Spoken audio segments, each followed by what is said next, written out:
Growing up, when I was younger, I didn't see enough dark-skinned trans women, so I was very scared to be who I am now. This movement is important to me because as I grow into myself, I want to be there for the other youth that are like me, inspire people to be themselves.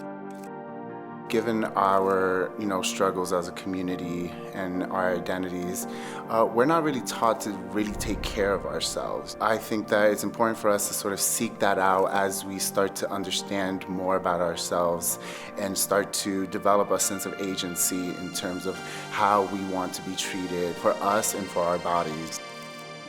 Pride is vital and important because pride, I feel like, is resistance, especially as Black and brown, queer people, trans people. When we are who we are laughing in the faces of opposition, in the faces of oppression.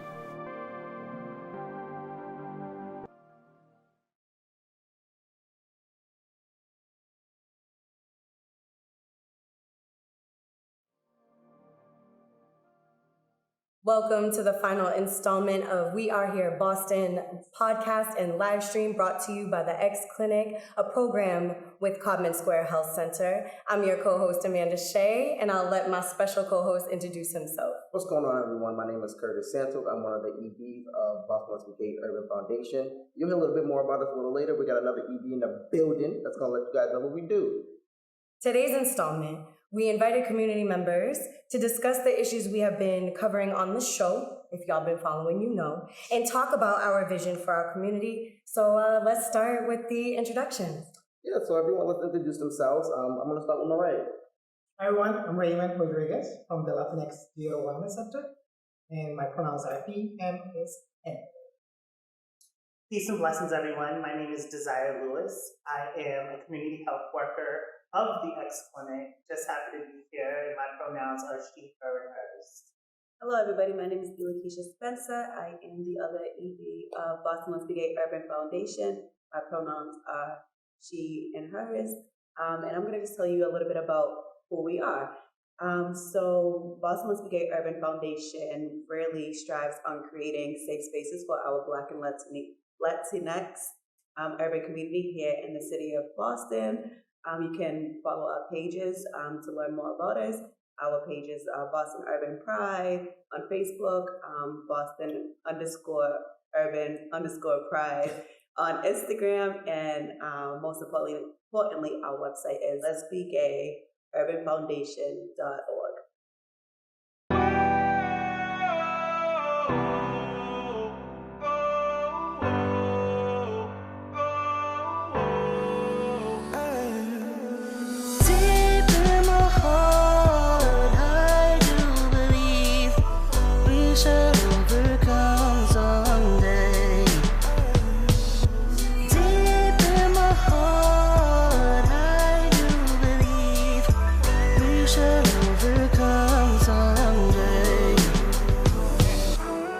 Every day another hashtag say their names.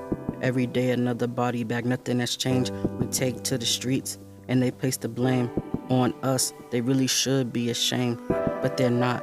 And we are so fucking tired. We've had enough of all the shit that's transpired. POTUS is you and the pigs that are really fired. We won't stop until our victory is acquired. In the bullshit we will not drown. Uprise and march in every single town. Demand humanity for the Black and the brown. Turn up and turn out till this shit is shut down. They can't continue to deny us our joy and our laughter. If we unite, imagine all the systems we will shatter. All of us, if true freedom is what we're after. No Black person left behind, cause all Black lives matter. Deep in my heart, I do believe we shall overcome someday.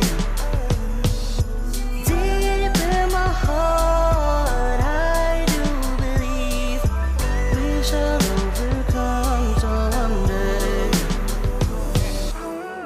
Not everyone can be on the front lines, so that's something we all gotta keep in mind. Some of us can march, and that shit is okay. We each contribute to the movement in our own way. What's important is we lift each other up high. We need to be arms linked if we wanna get by. Together, our voices will amplify. And we are gonna show them why our anger's justified, and we will not quit. They're jealous of our beauty, though they will not admit. But we've been passed down true strength and grit, so we could take on all the racists and the hypocrites. They spoke out so we could say what we gotta say. They prayed for our future so today we could pray. They paved the way so we could pave another way. They fought another day so we could fight another day. No justice, no peace, no racist police, no racist police, no racist police.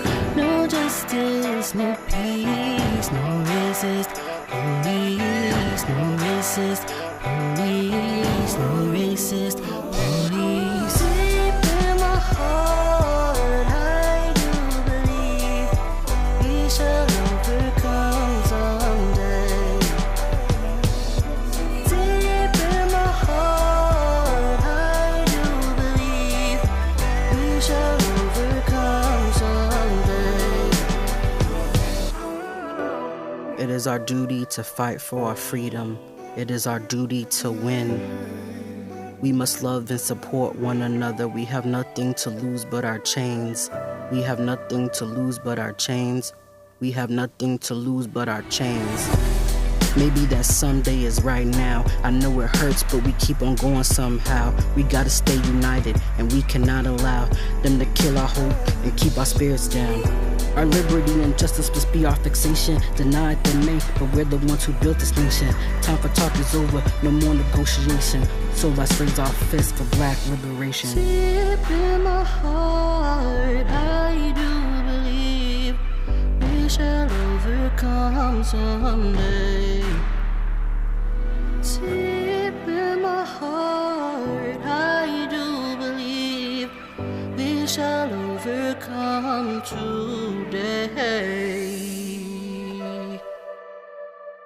And welcome back to We Are Here, Boston Podcast and Livestream. As we said previously, we have a couple of questions we are here to discuss with our panelists. So I want to get into our first question. As people of color or trans queer individuals, what resources do you think are particularly difficult to access and why? I would say one of the most difficult things to access is healthcare. I think quality healthcare is a major issue when it comes to just communities of color all over. As you know, there's a huge mistrust in the medical field when it comes to Black people in medical care. And I just feel like when it comes to even just accessing little things, it's always a difficulty, whether it's health insurance, whether it's finding a primary care, or even as far as getting an appointment with a primary care provider. I think these are barriers that have really kind of like put a damper on issues that we deal with when it comes to like trusting and going to the medical field, or even just, you know, being open and freely with our doctors and providers. That part. I definitely agree with you on that part. I think it's the big mistrust. Healthcare is a big issue within our communities of colors. I also think housing is a big problem, and accessing fair access to housing in the city, in our state, period. It's a big problem within our community. Yeah, and I definitely believe, mental health services is definitely a barrier.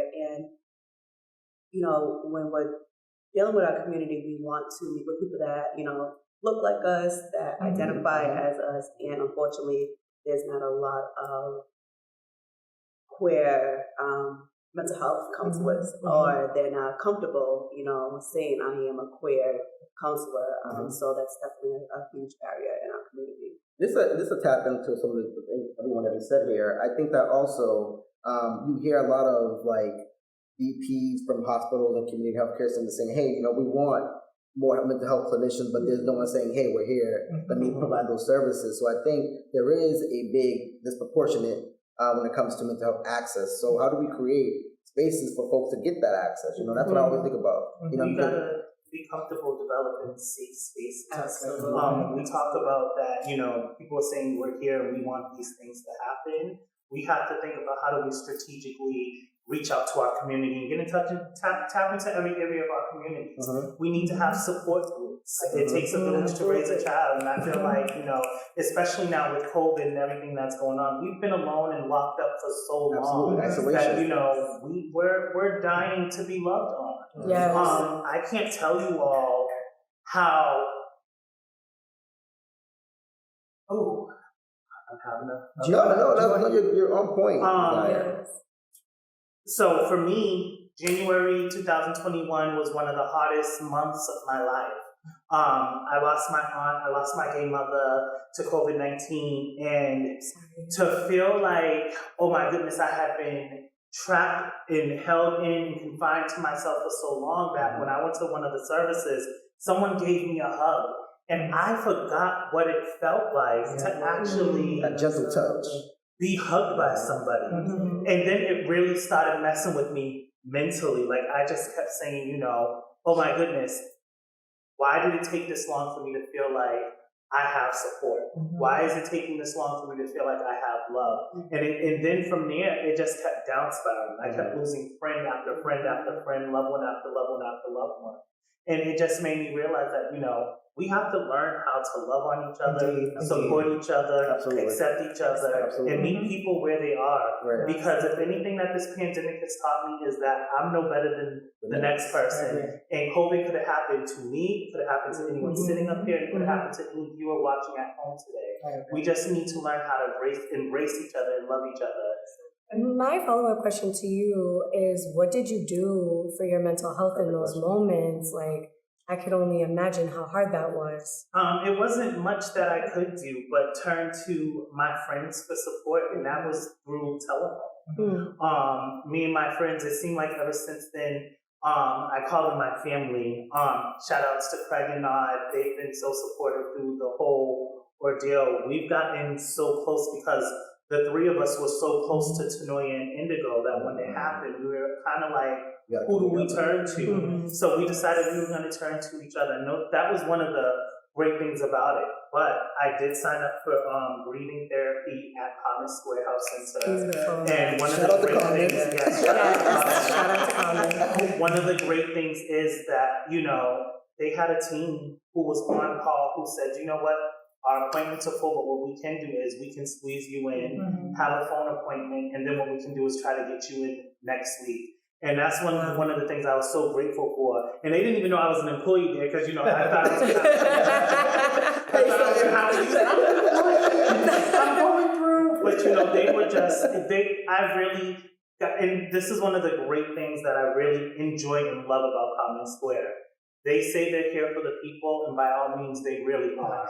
They go above and beyond to access you, whether it's through telephone, whether it's, you know, seeing if they can squeeze you in for a 15-minute appointment. Since working there, I've seen so many things done to try to connect to people, especially in the behavioral health department during this time, because it's very, very crucial that, you know, we're taking care of ourselves mentally and physically, and that we're able to access these services. I want to add to that component of mental health. Can you imagine also being Latino and not speaking English?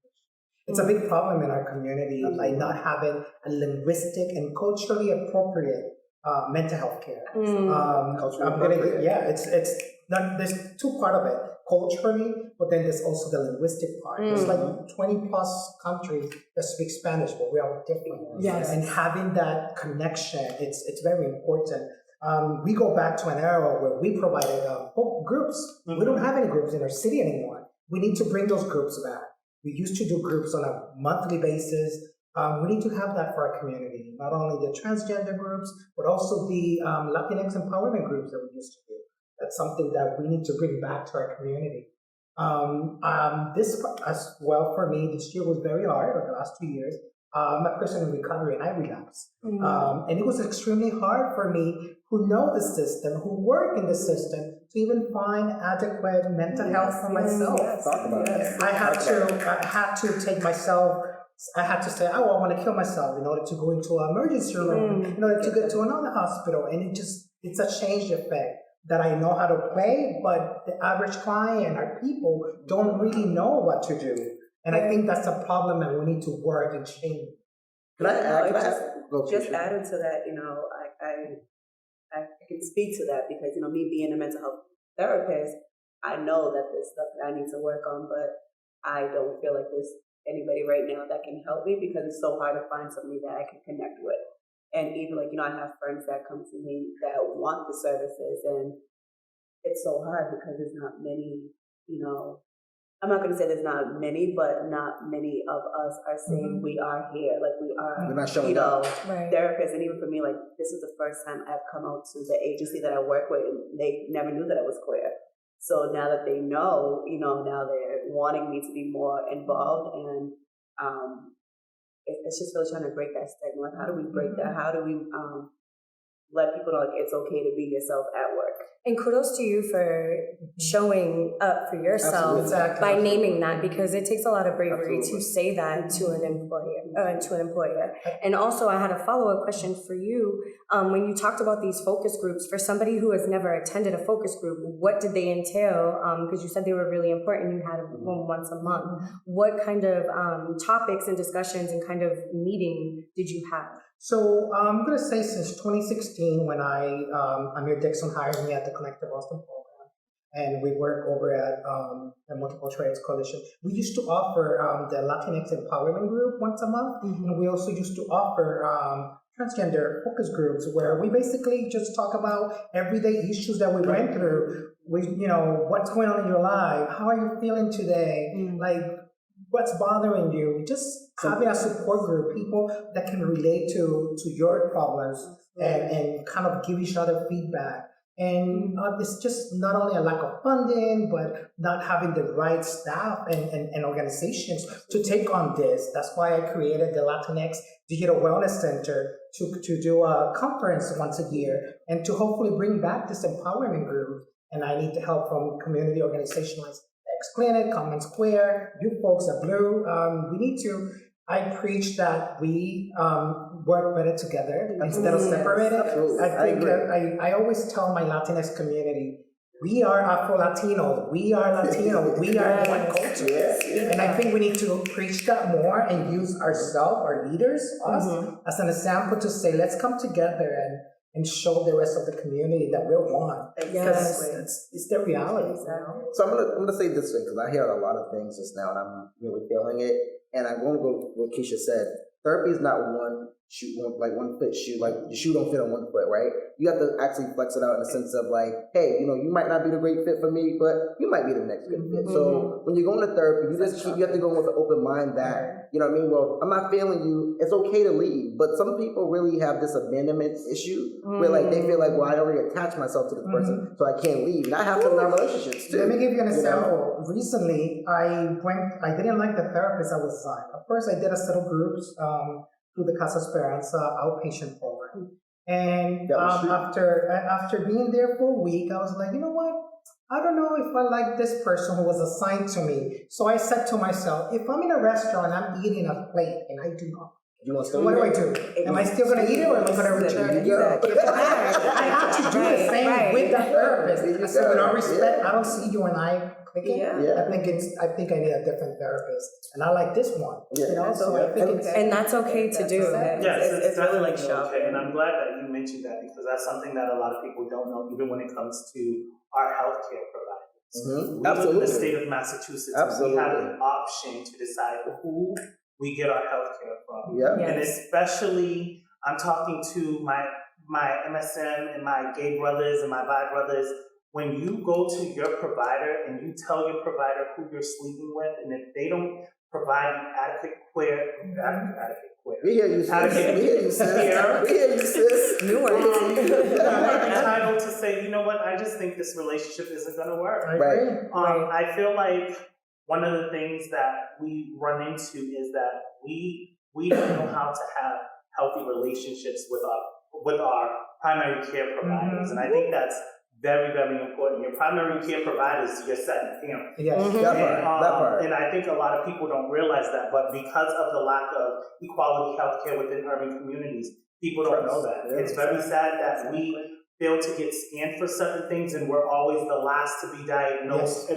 We're always the first to be diagnosed, but the last to be scanned when it comes to certain things like cancer and other cancer, high blood pressure, diabetes, and all of this happens because we feel as people to say, you know what, this healthcare provider wasn't for me. Let me find someone who is for me. Or let me go someplace where I know I'm wanted, or where I know I'm going to be treated, or where I know they're going to respect my pronouns, or they're going to respect my gender or my identity.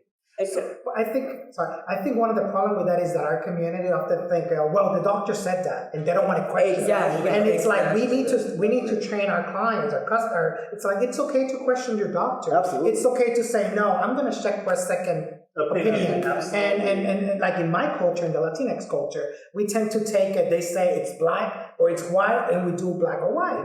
And I'm like, no, you need to look at the other options. And I think we need to preach that and teach our clients that it's okay to advocate for themselves. So I'm going to just wrap it up a little bit, but I totally respect what you just said, Raymond, because I had experience like that where I was going through, where I had like this internal like cyst in my head. And I went to every doctor in Boston, and they kept on sticking me with needles. Oh no, we're just going to inject it, sticking me with needles. I'm like, yo, this shit, excuse my language, it hurts. You know, so then when I relocated and went to Miami, folks was like, well, you need to go to this doctor, that doctor. And it was like, okay, cool. But then, you know, when I came back here, I actually went to go see the doctor again. He cleaned it up. I was like, yo, if I didn't actually take that step and trusted the process, who would have known? I probably would have still had the cyst bleeding out my head and things like that. So it's important to actually question your doctors. If you don't question your medical care, then you're just giving anything. No, definitely. So we're going to switch it up. So you talked about this, actually. You alluded to it. And I want you to talk more about housing. How was housing to you? Was it fair housing? What have been some of your barriers that you faced with housing? So housing for me was as a process. I feel like my life changed once I got housing. In 2015, 2016, after leaving a party life, crazy party life, I took myself to rehab where I did 6 months in an inpatient rehabilitation program. From there, I applied for all the services needed thanks to the help of the Ryan White committee and Ryan White specific case management. And I was able to get help with an apartment that I got with the city of Boston at the Alice Taylor apartment. That was my first apartment of my own. And it took almost 3 years of me being in the waiting list to get that apartment. That process. After that process, check-in, where is my spot at the waiting list? From there, thanks to that, I was able to keep a job. And I recently turned in my apartment last year, and I moved out. I'm one of those people that feel that once you get the help, use it, you get better, turn it in, let someone else use it. Absolutely. But it was a process that first of all, I thank God I spoke English and I speak English and I was able to navigate.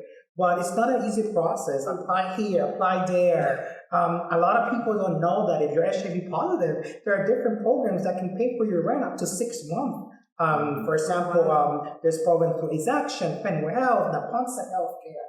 There's a lot of different programs, and it's a lack of people not knowing where to go for help, and especially our communities. Right. It's about asking the questions, us the providers telling people what we offer, and letting the word know, like spreading the word. Because there's a lot of programs out there. The problem is that a lot of us don't want to look for we don't want to do the work sometimes. we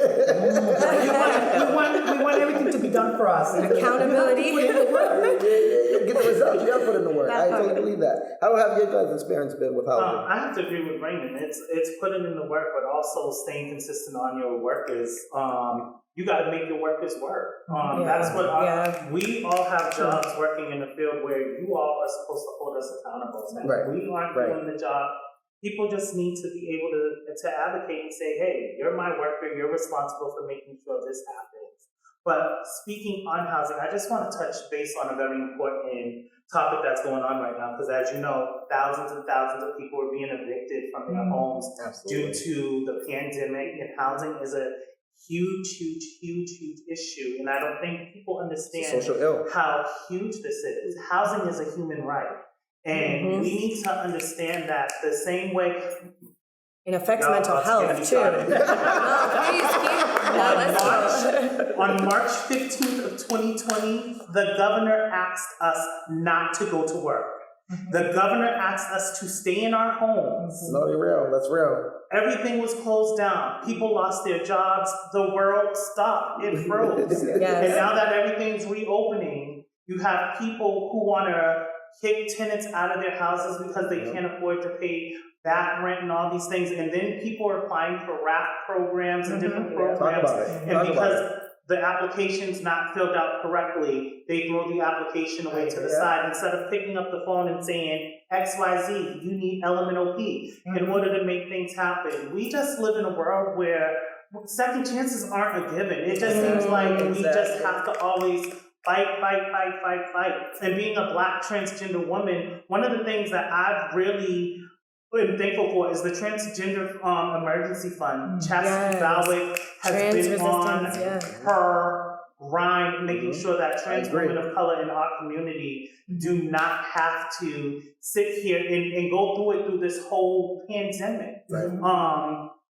One of the things. What's in your head? Share it. Bring it on. What's in your head? No, what's in your head? Share it. One of the things that has really that I'm just glad to see is that, you know, if anything the pandemic hasn't taught our community is to really come together despite issues we may have for one another.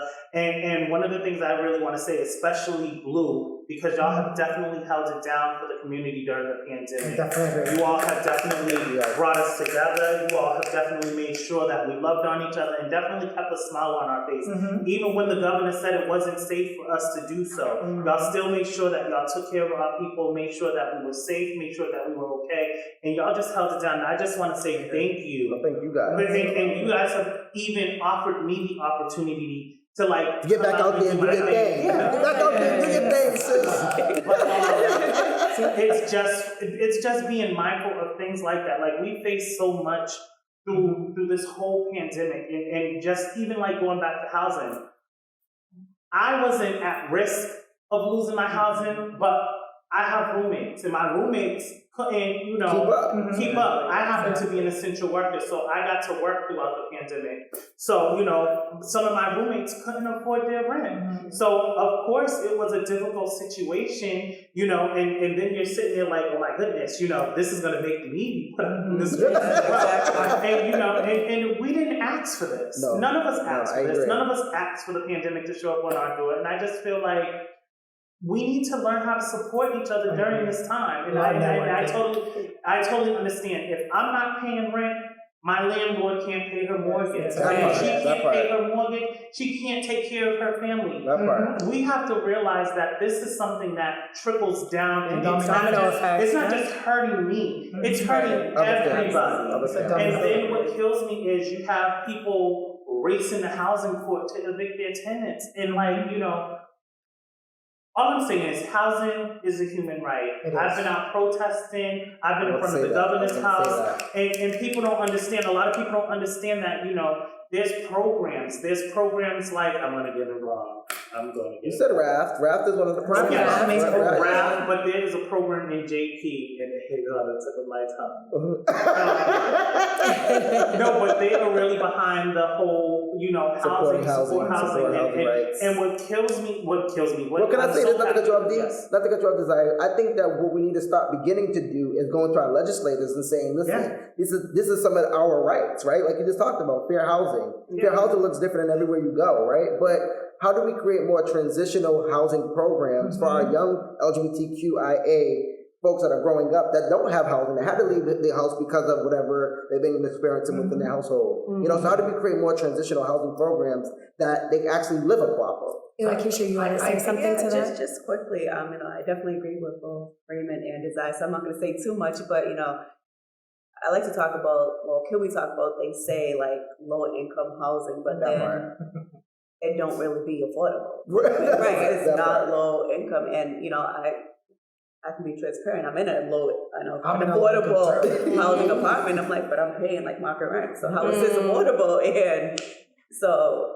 And how that affects mental health, right? The stress with everything. And then on top of it, because we're still technically in a pandemic, now we have a vaccination that came out, and Joe Biden is has already passed the law saying that if you're an employer with over 100 employees, you have to get the vaccination. So again, like, where does that put people that look like us, who are already marginalized as it is, and then to be forced into this predicament of taking maybe a vaccine that they may or may not want to take in order to afford their housing. Can I say this also to what your point is, Amanda? Great point. But I think that what really bothers me is that we have queer individuals that are going through transitions, right? And we're saying, oh, you have to take this vaccine or else you will lose your job. That goes back to the point of what Eziah talked about a minute ago, when he talked about there's no, okay, if I can't get the job to pay my bills, I'm going to be evicted. Yeah. So there has to be some type of way that, I don't know, some type of organization regarding COVID-19 and the vaccination. How do we come together to really push that? Because that should be a law too. I'm talking about laws, y'all. That should be a law actually, too. like overall, the system's here to fail us, and then that's where we come into. This is where we come into play. Like we have to, be these voices for our community because it has just failed us just in all aspects of all of our lives. And it's a cliff effect. Back where I work, we talk about the cliff effect, where folks in low income housing and low income communities were getting thousands of dollars a week, right? They were getting $1,000 a week, which they never probably seen that in their regular paycheck. We're gonna be real with each other right now. And the cliff effect and the domino effect is that now they're taking all these PUAs and all this other extra funding away from our people. Now the cliff effect is, guess what? Now they're gonna be feeling it. They're going down, and they're gonna feel it down because now people got Benzes and Lexuses. And people, it's just the thing with their money. They're living their best life. I think that at least if we look at our city and we start uniting, like your organization, my organization, and start coming together and say, what can we do? What pressure can we put on our local leaders, the people that we elect, the people that we get an office because of us? Look at the other nonprofit organizations in our city that receive public funding and say, listen, you're getting this. How can we structure what you have so that we can target our problems, housing, healthcare, and kind of have this talk, like let's talk about it. Like, let's have a discussion about the real circumstances and what's happening in our community. Absolutely. And I think it all comes from Black people, please learn how to vote. Please. And sit in the state house meetings when these legislators are talking about what they're trying to pass before it actually passes. Exactly.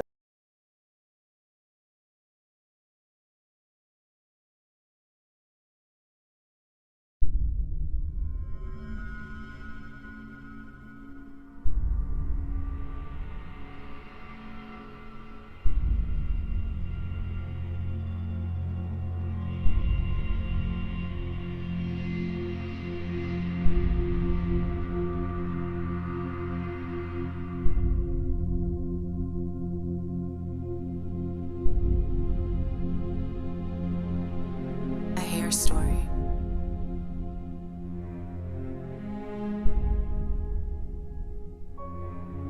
Your love is like when I get my hair braided too tight. I develop goosebumps, hair bumps. I want to take them out because they hurt, but I invested. Weird how that equates to what we're willing to endure. Over investments. The risk of giving it up, wasted energy. All that time you sat in this chair, waiting for hours, wincing when the roots were grabbed tight, like your fist. Holding it tight breaks the hair, and a tooth. Black and blue box braids can't hide a black and blue eye.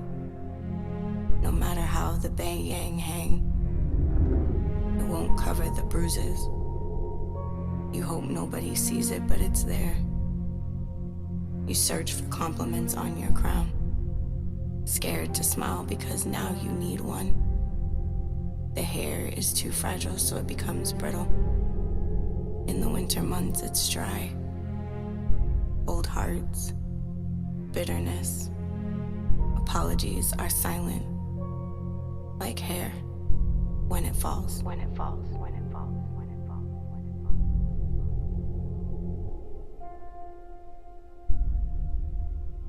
And welcome back to We Are Here, Boston Podcast and Livestream. We already talked about what are some of the barriers that people of color or trans queer individuals face when it comes to healthcare. I want to go into my next question. If Codman were to create safe spaces for our community, what should that look like?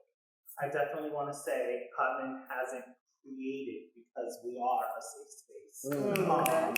I want to make Amen, Ashe. Amen, Ashe. I want to make that very clear, and I think that Codman is really reaching out to the LGBTQ plus community of color, because right now there really isn't nothing in the city of Boston for us. And I feel like Codman understands the needs and the wants and the concerns of our community. It's now up to us to access these resources. I think if anyone has been keeping in tune with all the podcasts, as you can see, Codman's work here put us to work. And like I said, at the end of the day, hold us accountable. And I think that, it really just starts with you all stepping up to the plate. The services, the funding, the access, everything is there. All we need now is for people to walk through the door. And when you walk through the door, you're going to be respected, and you're going to be treated, and you're going to see people like yourself there. And that's one of the great things about Codman Square.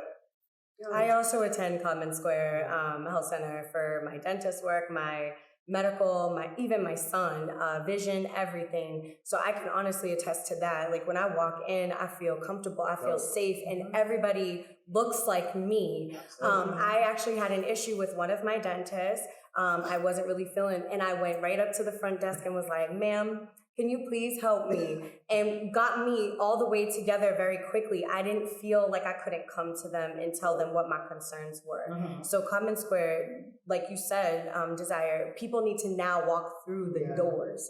See, as for us Latinx folks, we lost what we had. We had the Latin American Health Institute.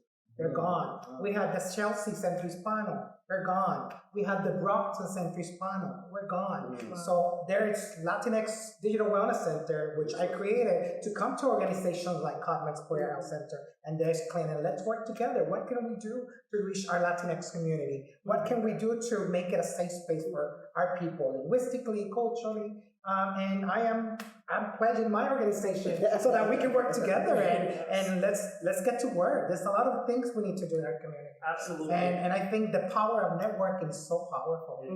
You keep on stressing networking, Raymond, and I like that because we always talk about like we work in silos, right? Everyone's working in silos, and we never come together and put all the brains together and say, okay, what leverage resources do you have at Codman that we can use at Blue? What do we have at Blue that Codman can use at Wellness, vice versa? So I think that networking is really important, but we have to once again create a platform, which we have, the LGBTQ Partnership Coalition that Blue started, and I think we need to revisit it, Keisha, because I think that is necessary.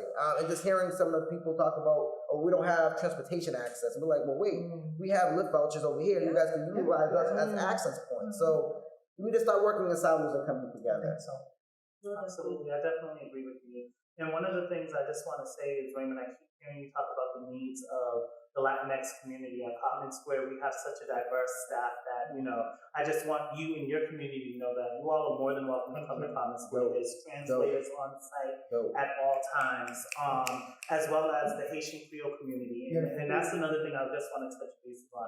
We talk about how hard it is to be someone who's Latinx who speaks a different language.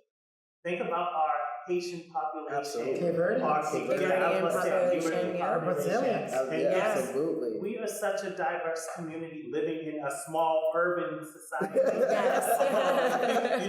And Codman Square is just, I would like to say Codman Square is like a home away from home. And there's always someone there from your country, your culture, your background, who's always going to be there willing to help you. And if we can't get you the help you need at Codman Square, you best believe we're going to reach out to our resources and we're going to make sure that you're seen and you're taken care of. With that being said, it's great that this podcast is happening now because I think, I know a lot of our community members don't know this. They don't know Codman Square is a safe space for them because they have been, unfortunately, betrayed by or not trust, they haven't trusted their, previous physicians or, counselors.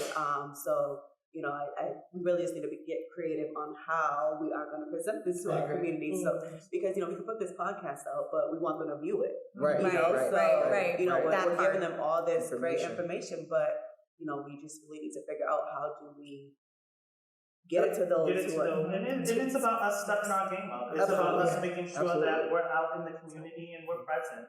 Like I said, the key word of the conversations that we've been having is accountability. Yes. And I think that once you're able to hold people accountable, then the rest is all easy peasy. And I just want to add restorative justice within that as well, because we can't have accountability without restorative justice. That is as equally as important. What do we do after the fact? What are the steps that we take after the fact?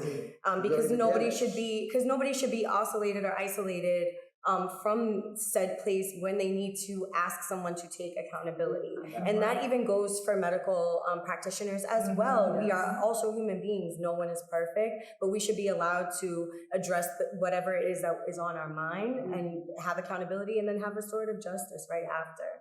Yes. And I want to say thank you to Desire, because Desire actually introduced Common Square Health Center X Clinic to myself and Keisha, because we didn't know about it. We didn't know it existed. I'm going to keep it real. We're going to keep it real. We're going to keep it real. Yes. We didn't know it existed, And so when Desire came to us like, yo, what's up, y'all? Tap in with us. We're like, y'all there? And I think Desire, you have to take accountability in the sense of you created that space. Yeah. You created that safe space. And if it wasn't for you, perhaps it wouldn't be as safe a space as we're calling it. So it's representation in that space that actually say, okay, it's easy for me to walk in that space now. Because before I didn't hear about it. I'd never heard about Common Square X Clinic. I'm like, okay. Because I was like, well, what's up? Tap in. And that's how it goes, right? Word of mouth, and with trusting the word, the mouth that it's coming out of. That's really, really important. That part. Absolutely. I think that we all have shortcomings. We're all humans, and we all have, our shortcomings and our faults. And one thing I always hear is, "Oh, girl, how can you work at Common Square?" It's always going to be someone saying that. "Oh, girl," I hear it so often. And I be on meetings and stuff, getting offended. It's a new day at Common Square, and when I tell you that it's such a safe haven, the Common Square isn't just me. Common Square is Raymond. Common Square is Curtis. Common Square is Amanda. Common Square is Keisha. Like, there's a place at the table. All you have to do is show up and have a seat. Yes. Common Square is, I don't even sit here and say Common Square is my job. Common Square is my community. And, and it took me a long time, being a Black transgender woman, to sit here and say, I go hard for Common Square, I go hard for my community center, is because of the love, the sacrifice. They gave a chance. They didn't know me from a can of paint in the wall, and they just was like, "Oh, we just heard of you." And I was like, "Oh no, what they heard has been on my Facebook." What they talking about? What they talking about? But they've really given me the opportunity to really come in and do some excellent work with my community. And I've been at Common Square going on 1 whole year, and if I sit here and go through all of my trials and tribulations that I went through with past organizations and past employees, employers, I've grown so much in a year that it is unbelievable. And it all happened because Common Square was willing to give me the knowledge, the education, and the chance to grow myself and develop. And they not only just do that with their employees, they do it with their clients as well. I can't tell you how many client starts, or how many employees starts off as clients of the health center and then become a part of the Codman team. It's a trickle down effect, and like I said, it's all about taking accountability and acceptance and loving not only just the people you work with, but loving your community, having that love for your community. It just blossoms. Thank you for that. Yeah, that was deep. Y'all, I don't know where to go with that. Yeah, where to go with that, y'all? I think one of the things that we need to work in, at least in my community, it's breaking that territorial thing they have. Like, oh, I'm in East Boston. Oh, I can only, I belong to this clinic. No, Boston is one city. It doesn't matter if it's Boston, Dorchester, Roxbury, and we need to start looking at us as one city and not as territorial. Agencies need to look like the clients have the right to go wherever they want to go. Right. I think it's our jobs to educate about the services and allow them to make their own choices to go. And if they don't have the adequate services, then you should allow them to go on to where they are going to get served. Yes, that's one thing I want to mention too, especially when we're talking about like the LGBTQ plus community and people of color. Fenway Health has always been the top health center within our community. We travel 45 minutes for our appointments, to go there, to sit in the waiting room, past appointment times. And the same services you receive at Fenway Health, you can receive at Codman Square. All right. All right. I'm just being And I'm glad you brought it. I'm glad you brought it. I just feel like it's important that we understand what we have in our community. We want people to take advantage of it. You know, I hear people say Fenway's great, Fenway's this, Fenway that, and they are. Fenway has been doing the damn thing. But we also have other places within our own communities that are doing the exact same thing. It doesn't have to be centralized. And it doesn't have to be centralized. And I think what happens is a lot of people just are unaware that these services even exist. Exactly. So, you know, start educating our community. Yes, making guys same more day visible. prep. We have it. You can walk into Codman Square and say, I need prep, and walk out the door with prep within 3 hours. Unheard of anywhere else in the city of Boston. I can just, the list can go on. I'm going to support you. I definitely don't want to turn into that, but I just want to say that, you know, we need to access things within our community. We talk about what our community don't have. We have these things in our community, not even just for the LGBTQ community, but for everyone. These are services that any and everybody can access at Codman Square Health Center. And, you know, we're just here for the people. And now it's up to the people to decide. Like I said, you all have the table. Come and take a seat. You heard it, y'all. Y'all heard it. So I just want to say one thing that Raymond said about the healthcare systems and folks feeling like they have to be tied down to certain healthcare institutions, right? Currently, I work in public health. I've been doing it for almost like 10 years now. And what they're doing is streamlining the medical database in the sense of like, okay, if you want to go to Codman, then leave Codman and go to Fenway. Fenway can still access your chart because what they're found is that Fenway might have stuff that Codman didn't have, and I'm seeing the patient. So what they're doing is now making a universal streamlined medical system, medical record system. I like that.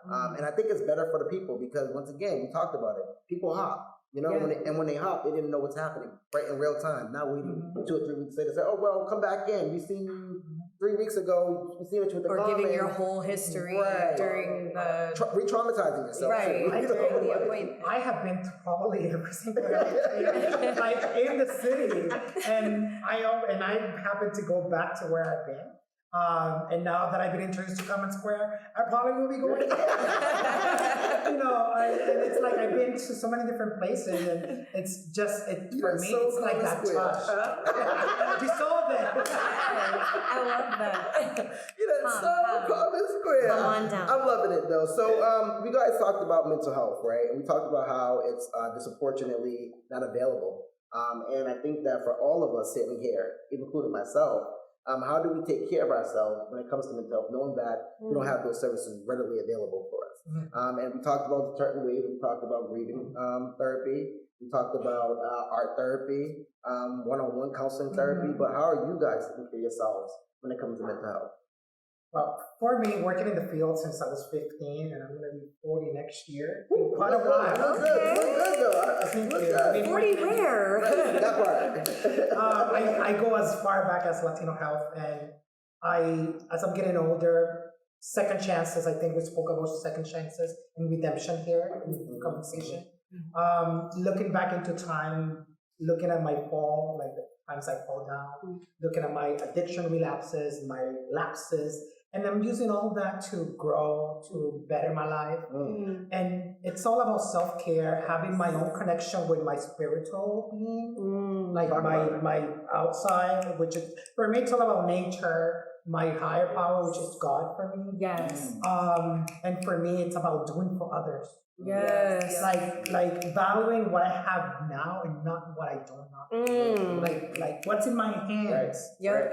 Family, Like the power of family, whether it's your blood family or the family that you chose to be your family. For me, that's very, very powerful.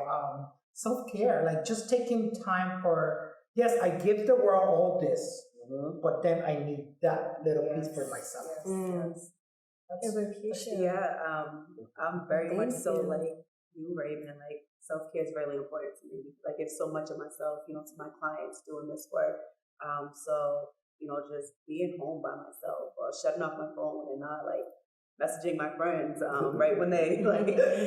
So like I'm learning to be more in tune with myself and, you know, being like outside and the nature, just taking in like natural sunlight and, you know, so self-care is huge for me. And another thing I do for my mental health is I travel. I love to travel. Any chance I can get, I'm traveling, and that's just my just got back today. That's just my way of being away from, you know, the everyday life that I deal with. How about you, D? For me, it's as simple as just spending time with my loved ones and just cherishing the time that we do have. I've lost a lot of friends and close family this past year, and for me, it's just spending time with the people who I have close to me.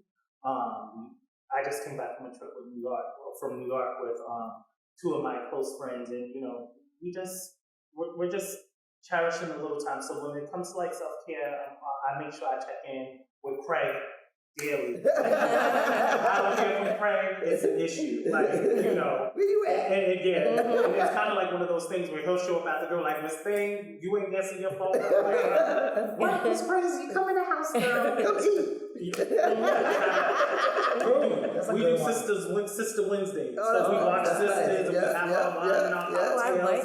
You know, I just reach out to support in other aspects. And that's how I just feel myself. Thank you. How about you, Amanda? I want to swing it to us because I think that when we talk about mental health, when we talk about self-care, we talked about, you know what I mean, there's no access. We all suffer from it. We all go through it. So I think that if we're going to keep it real, let's tap in. Yes. For me, I meet with my therapist every week. I absolutely love her. She is a Latina woman, also queer. So I love, like, it was hard at first because I didn't trust, but I meet with her once a week. And just like Desire had said, like, I think we all touched upon, like, what's our love language. It's funny how that attributes to mental health. And that's what I heard. I heard travel, I heard food, I heard quality time. And for me, traveling is definitely one of them. I just got back today. I just got flued in, you know what I'm saying, from Houston and whatnot. So traveling is always that for me, spending time with my loved ones. Because I was traveling, I spent time with one of my sister girls whose birthday just passed. So for me, it's just spending the time with the people that matter the most to me. Because when the pandemic hit, it was really, really hard. And also, I do art. Everyone knows that I'm an artist.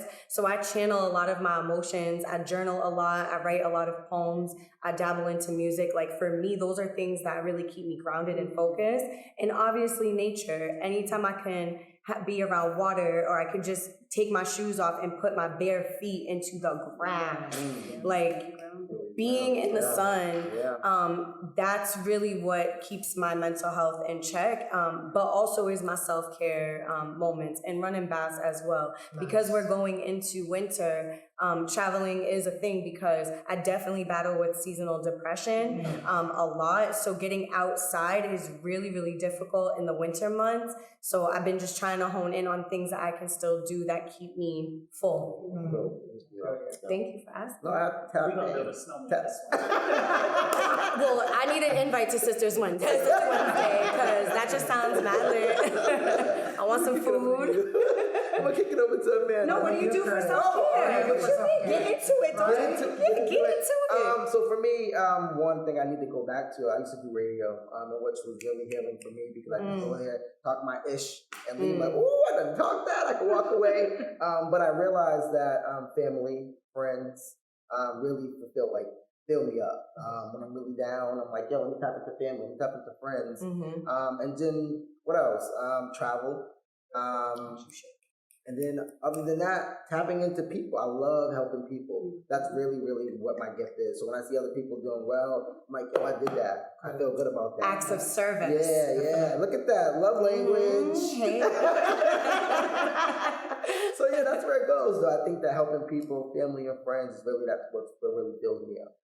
I think it's very important for our communities, the Latinx community and our African American community, our communities of color, that it's okay to look for mental health care. Yes. That it's okay to talk, that it's okay to say I need help. Yes. It's okay to scream it. We do it for other things. Why not? You know what? I'm down. I need help. You know, it's so funny you say that because I be on the phone with my homegirl who's a therapist, and so we be kicking it. I be telling all my crazy stories. She be like, "Well, honey, don't you think you need to go see him yet?" I'm like, "What?" She be like, "Honey, you don't need to go see her yet."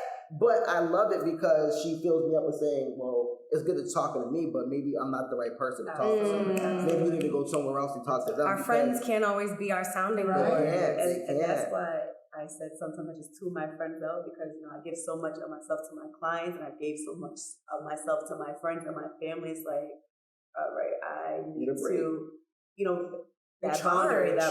Like I'm not your therapist because I'm a therapist, you know, by nature. Like that's my career, that's my passion, that's what I love. I can't be a therapist too because it drains me. And if I'm drained, I'm not myself. You know, how can I be happy? How can I be, you know, filled up? How can I, you know, do my day-to-day stuff? So, you know, I really have to just that boundary. Boundaries are self-care. Boundaries is self-care. Yes. Period. Yes, boundaries. That's the thing about boundaries. Oh, go Amanda, hit it with it. I got a whole bunch, child. We be here all day. But we're going to go into the next question. What are some ideas that you all can share that would create a healthy community? I believe in music and the arts. Amen. I'm a closet drag queen, first of all. Yes.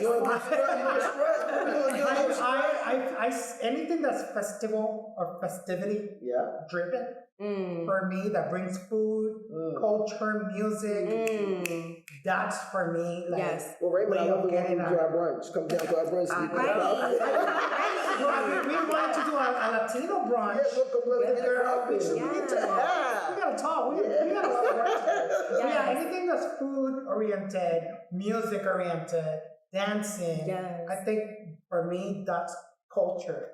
Can I say this before we go to the next person? Because you really said something about the food, music, and culture. Because when we talk about our brunches, I always say to Keisha, like, yo, I want to bring back that feeling when I was in my grandmother's house. You know, they were sitting there eating, drinking, but what they did was they conversed. And what they conversed about problems and talked about solutions. Right? Yes. But they did it amongst just the culture. And how, because we just don't sit there. This is what I'm going through. No, but give us some drinks. Give us some food. Girl, boy, this is what I'm going through. So culture is really important, and understanding folks' culture, where they come from, and how do you implement that in programming. I think that's really important. Culture and programming. That's totally important. And just speaking on that, you know, what Curtis is saying, like, you know, what I've noticed, you know, through our brunches that we've been doing, I've been overhearing a lot of conversations of like some of our community members and what they're going through, you know, whether it's like relationship stuff, housing stuff, job stuff. So, you know, for me, like I would really, you know, I'm glad Raymond talked about the groups because I think groups are important. I've had quite a few people say, Keisha, like, you need to come. Be like, our people need you. We need a groups. Like, for one, like, there's a lot of disoriented, dysfunctional relationships, and you know, like partnerships. When I mean like partnerships, there's a lot of people cheating on one another and just being messy, and you know, so it's just like, you know, why can't we do it? So like, you know, there needs to be some type of like support group, like for these couples that are going through these things, because you don't have to go through it alone, and you know, you're not the only one dealing with this. So let's. So true. All these years in this industry and in public health and social services, health and human services, I think I have learned people just want to be heard. Yes. People just want you to sit down and listen. And I'm glad you mentioned relationships, because we're in October, and October is Domestic Violence Awareness Month. And the statistics just came out that there's over 64% of same-sex partnerships that experience domestic violence. So I'm really happy that you brought that up, because that is very true. We need to have a space to talk about these things and obtain the health and the mental health and the resources to get out of those situations. And sometimes we don't come up front and say this is what we're going through. No. Too. So just having that safe space. Abuse isn't easy to talk about. about. And I think people don't understand that abuse comes in different forms. Yes, exactly. I think that, COVID has definitely taught us how to be the most abusers and abusees that we can be. We tend to forget that, COVID has left us to be locked indoors with the people who we love the most, but at the same time, really get to know who you live with. Learn to come and you keep. I like to say a COVID recovering relationshipper. Not COVID recovering relationship. Yes, because I found some things out during COVID. And I just found out that we're just at different places in our lives, and there's nothing wrong with me saying I love you. I can be a good friend to you. That's right. But maybe you're just not right for me. Maybe it's just even right now. Right. So it's like counseling though. Like counseling. Go back to that counseling. Once you don't fit on. So I think it's very important that we understand what abuse is and what shape or forms abuse comes in, and just realize that there is help out there, and that we all don't have to sit in the house and call each other and the names down and beat each other up, because at the end of the day, there's help. Yes. And I don't know if it's okay to mention organization, but I want to give a shout out to the network, La Red. They have done a lot of work. They actually with relationship, domestic abuse among our communities, and I took a good 2-day workshop training with them where I learned so much about me, about being a victim, being an abuser, and I'm like, wow. I didn't realize I was abusing, and just checking, putting myself in check. Sometimes we need to do our own self-assessment, our own self-inventory, and see where we are and what we do. And have the emotional intelligence to be able to say that for ourselves, but then also practice discernment within that as well, because that's also important. And I definitely agree with that. No, that's deep. I think that's really important. So let's go to the next. So, Eziah, I'm gonna go to you on this question, y'all. I talked about Codman, so she would, how can Codman reach the communities better? I think Codman can reach the community better. And I got my leg up too. You see what I'm saying? It's just my whole investigation. It's just showing up. If you know there's a community event going on and Codman's not there, you need to ask why Codman wasn't there. And I think that there's nothing wrong with that. Not at all. And just to show you how committed the X Clinic is, I want to say 5 of us on the team right now. And something came up. We had a huge youth conference, sexual health conference on October 2nd, which was a huge success. But from that came, there's an event here Saturday, and we need Codman here, we need Codman here. Like, it was 3 events going on this week, and we were like, okay, so now you want Codman at all 3. We was like, girl, this is what we were worried about. But like I said, teamwork makes the dream work. We was like, Stefan, you go to the Trotter, Eziah, you go to Dorchester, and Miami, you go here. And we were able to attend all 3 events within the community. And we was like, okay, so what are we going to do? Let's divide all the swag up. And once we run out, we run out. But as long as people can see that Codman Square was there and we reached our community, that's all that matters. I want to congratulate you and your team and the Codman team. It's such a great event. I was there. I loved it.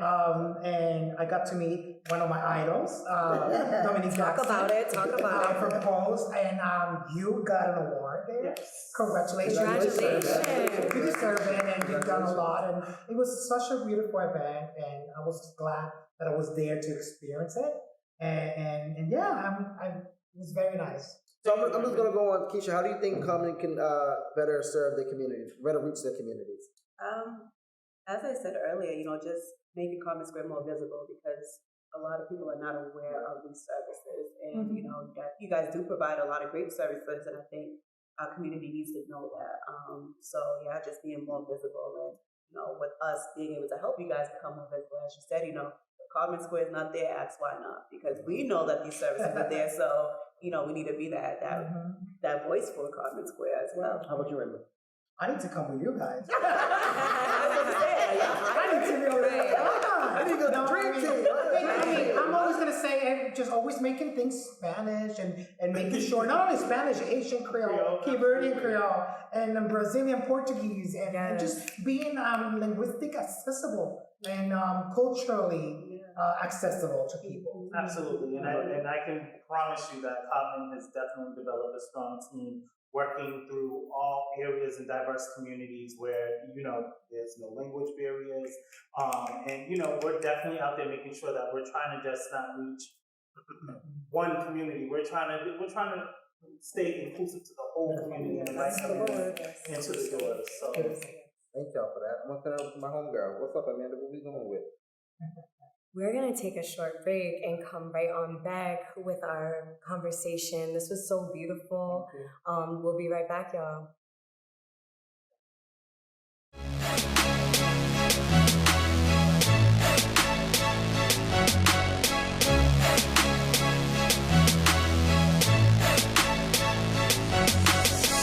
I am man or woman, I'm non-binary. I am man or woman, I'm non-binary. I am man or woman, I'm non-binary. I am man or woman, I'm non-binary. You could never tell me who I am. You think I'm crazy? I don't give a damn. You tryna send a message? Well, it went to spam. You could take your hating ass, go scram. Sometimes I wear black lipstick when I feel femme. Excuse me, I'm fluid, call me feminine. Then some people try to tell me I'm masculine, cause I wear black hoodies, snapbacks, and fresh Timbs. But it's never she or he, it's always they, them. Are you confused? Well, Google is your best friend. Do some research, marinate, look it up again to challenge your assumption. I know it's threatening. I don't care about your view. I am always gonna live true. You can't tell me what to do. I can be whoever I want to. I don't care about your view. I am always gonna live true. You can't tell me what to do.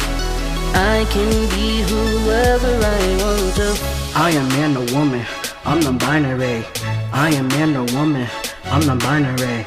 I am man or woman, I'm non-binary. I am man or woman, I'm non-binary.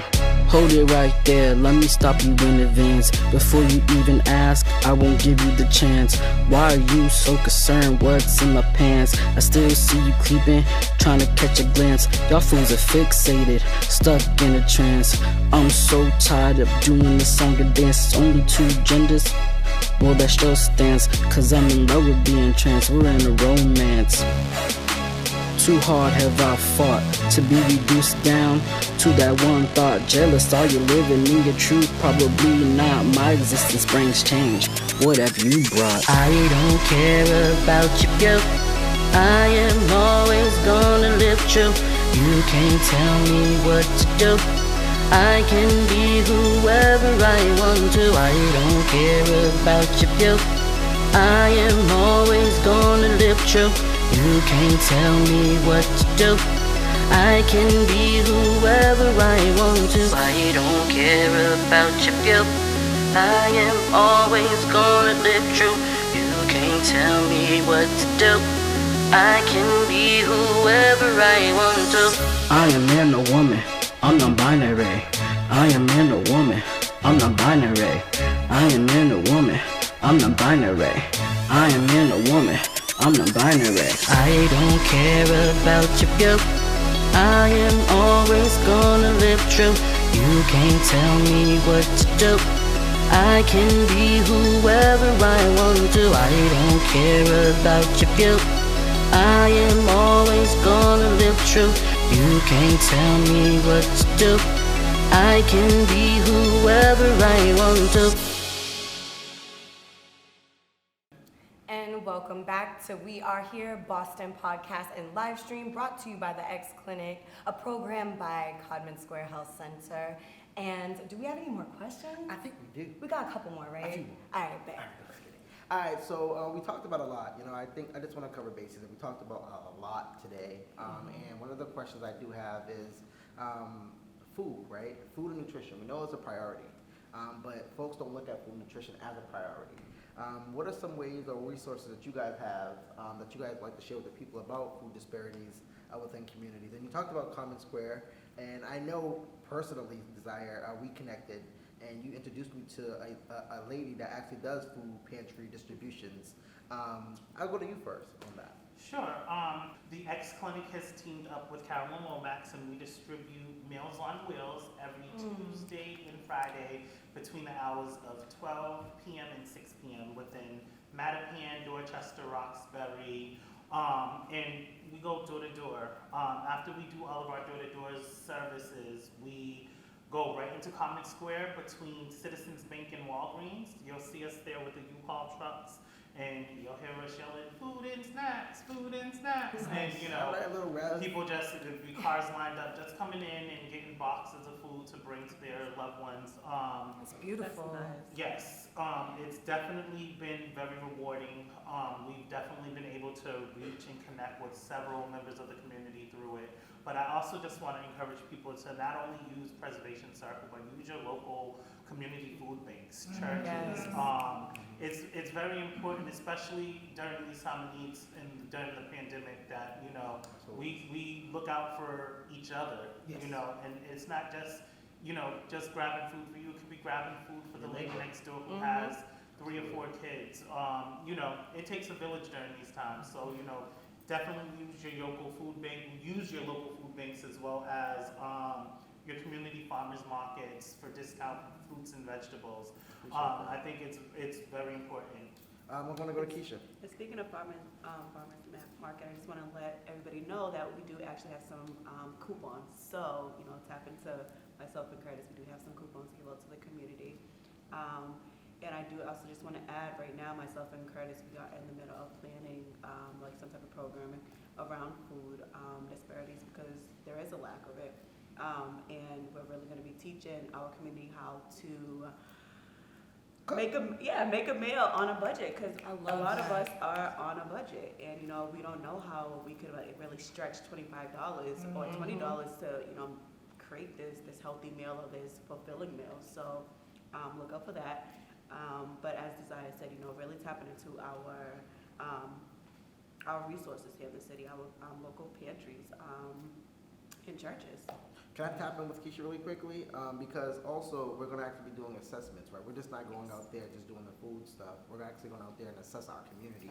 And the way that we're going to do that is because everyone that comes to our brunches, we got your addresses and stuff. So we're actually going to tap into you on a deeper personal level and say, what do you really need? Because folks within our LGBTQIA community don't come out and say, I'm hungry, I need, right? I spoke to a lot of folks who are going through the pandemic who lost jobs and they were suffering and hungry. And, you know, the good thing about Keisha and I, Blue, we have emergency fund where we actually say, you know, if you need, we got you. And so I was talking to people on the phone like, yo, do you want to sign up for food stamps? Oh, no, I don't want to take away food stamps from other families who may need it. I'm like, well, you need it. How about you? And then they're like, no, Curtis. But then I'm like, okay, I'm going to fill out this application with you. But there's one thing we have to really think about, too. When we talk about folks filling out applications, like Desire, you alluded to that earlier. We talked about folks filling out housing graph applications. Sometimes education is a barrier. Sometimes we have to keep it real. Education is a barrier. Maybe it's something that they don't really understand. Language might be a barrier, right? So these are some of the things that we really have to talk about. So Blue is really getting out there in the street to actually do an assessment, to really assessing the community to see what the bigger needs are. And I'm going to go to you, Raymond. See, I'm hearing all you guys speak, and it's kind of reinforcing something that I've been wanting to do. I call it the sofrito project. Sofrito! It's part of my community, sofrito. I love it. I put this thing together. What you need for every meal. Period. So when I was at the Sofrito project, something that I've been wanting to do is we go to like different public areas from the city of Boston and try to get permission to grow the sofrito. Peppers, onion, and all this stuff, and then make sofrito and give them to the community. Like, it's like basic things, or utilize programs like Casa Esperanza that have a big emphasis on. Use the guys in the program to teach them how to grow and move the land. Urban Farming Institute is right there in Mattapan. There's a big program right now being used by Miss Universe from Colombia. She actually, this year, she actually got $10 million just to raise and do urban planning out of bleach bottles or to grow tomatoes or out of soda bottles, cut them in half. So it's like creating little farms sustainable so that, you know what, it just takes 5 tomatoes, 3 onions, 5 peppers, and you have sofrito for a month. Like, you know, like creating, not only you're educating folks, but you're giving back. So like coming together with like us, ourselves, it's something that we can do together. So this is what you alluded to too. I always had this idea, hopefully Codman Square, you should step up to the plate, right? Step to the plate. I'm hoping that, no, seriously, you know, I'm gonna bring it in because, you know, I really like build myself off of going to the legislators and said we need access too, because a lot of our cisgender folks have access, right? And we don't have access. So I really want to destigmatize food pantries. Why are we sitting in these long lines waiting for food? And then it's embarrassing when folks are driving around looking at you sitting in the line. Oh, Curtis must be waiting for food. He must be hungry. But how do we destigmatize it? Create our own LGBTQIA food pantry and give access to our own people. Where we're teaching them how to do planting, how to grow food, but also teaching them how to cook. And I think it's important to utilize established other programs like the Daily Table, which offers very affordable food. The Daily Table in conjunction with the teaching kitchen. We can go over there and teach them together how to cook a meal. Get your stuff from the Daily Table in less than $20. I go shopping at the Daily Table. And I just want to say, everybody's excited here. Codman Square does run the Daily Table. Oh, in downtown. Wow! I didn't even know that. And not only that, we just developed a cookbook with our Ryan White peer support team. Yes. And not only that, we also will be doing live demonstrations coming up on World AIDS Day, a project that we're doing alongside with the Mayor Now Productions on healthy cooking and healthy living. When I started, at the beginning of the Latinx Wellness Center, we created a show. One of my colleagues was called. We was Cocinando con Gina and Ray, What's Cooking with Gina and Ray. And we basically created our own studio in our home, and we started inviting small, different people from community organizations. We went to my kitchen, and we just cook and talk. And we did like 5 shows, and then we stopped. I'm looking to bring that up again. Where we're just gonna be cooking and talking and eating, and invite different community organizations to speak about what they do, what they have to offer. So if anybody wants to do that again with me, let's do it. But we could also hire Amir Now Productions. Hello. Codman Square. Hi. All right, so we're gonna wrap it up. So I thank you guys for your time. And one thing I really want to stick out is that you guys have been vulnerable, and it takes a lot to be vulnerable in spaces that you might not be feeling that might feel uncomfortable to you. So thank you guys for being vulnerable. Is there any last thoughts that you guys may have that you want to leave with the viewers? I'm gonna go to you, Raymond. Then we're gonna switch it over to Miss Desire and Miss Keisha. Unity. One word. Let's stick together. We're one people. Yes. We have the same blood. Absolutely, and I definitely agree with Raymond. Codman Square Health Center X Clinic is here for you. We're open 6 days a week, Monday through Saturday. On Tuesdays and Thursdays, we're there from 6 to 9 p.m. for those of you who work during the day and need to access resources during the evening. But other than that, we're open normal business hours, 9 to 5. You can reach us at 617-822-8795, and I look forward to seeing you guys soon. Thank you. Thank you. And I just want to also say, let's stick together. As Raymond said, unity is everything. And also, don't be afraid to tap into your resources that you have here, because we have been up here, we've been telling you guys what we offer. So don't be afraid.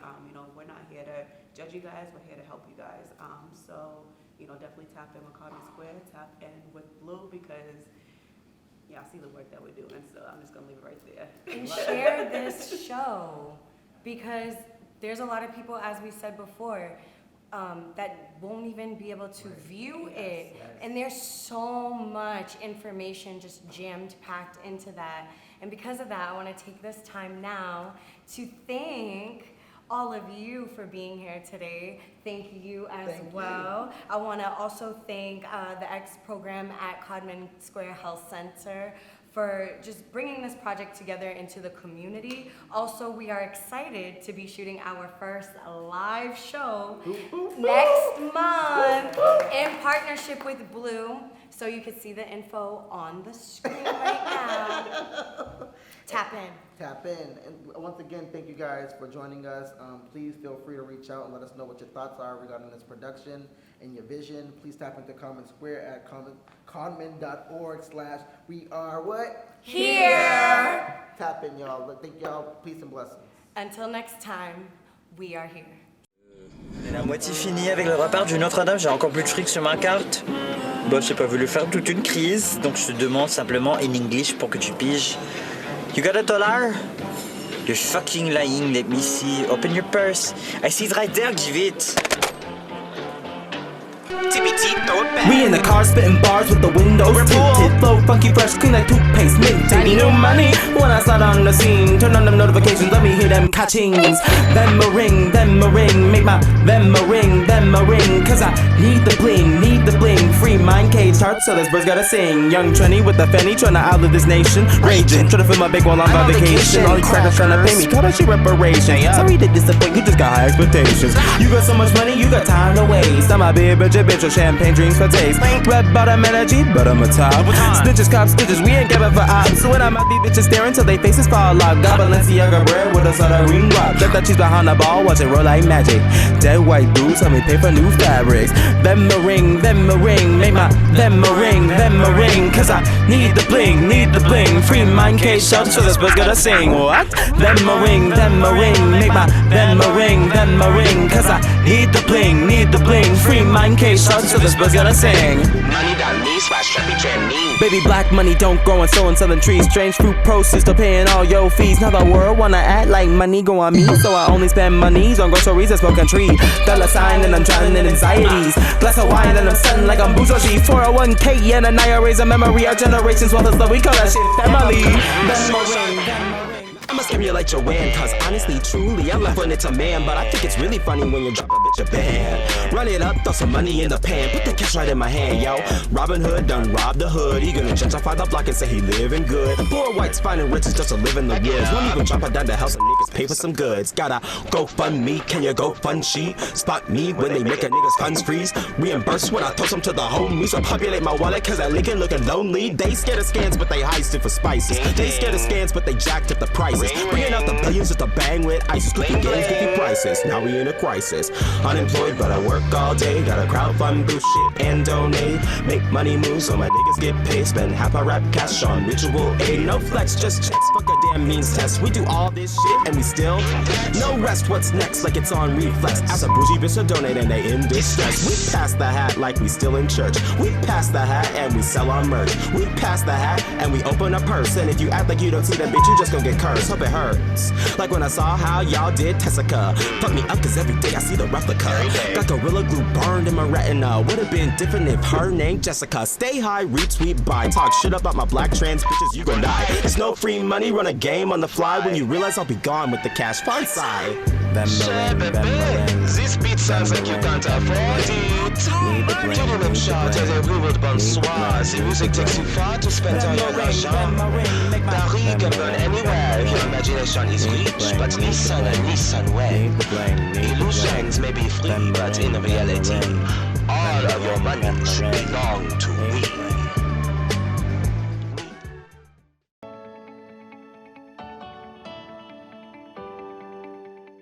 For more than 40 years, Common Square Health Center has been here for the people of Dorchester and the surrounding neighborhoods. We care for our community by ensuring that each person who comes through the door receives care that meets their specific needs. Codman offers primary and specialty care, including dental, eye care, and behavioral health services. One of Codman's specialty services includes sexual health. Our X-Clinic is here to help you take care of all your sexual health needs. We offer on-site testing and treatment for sexually transmitted diseases, which include telehealth services, home HIV testing, PEP, PrEP, and more. You don't have to be a Codman patient to come to the X-Clinic. Anyone can come in and receive whatever care works for them. Whether you're looking for a comprehensive exam and consultation or just a quick test, we are here for you.